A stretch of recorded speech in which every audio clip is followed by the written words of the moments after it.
Yun po, nag-harvest din tayo ng talong. Yun o, daming talong. Harvest tayo ng talong.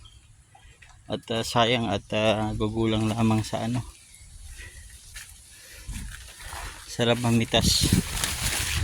Mamitas ng talong. Pag maraming bunga. Pero ito yung ano lamang to. Yung mga luma ng puno.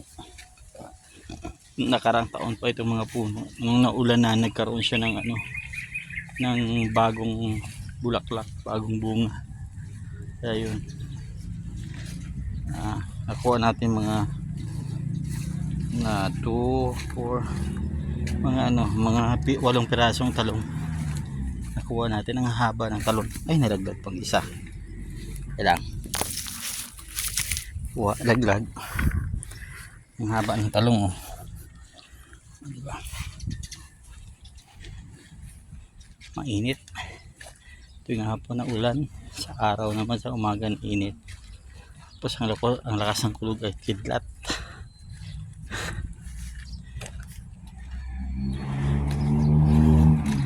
Init. So thank you very much sa inyong panonood. Bye bye.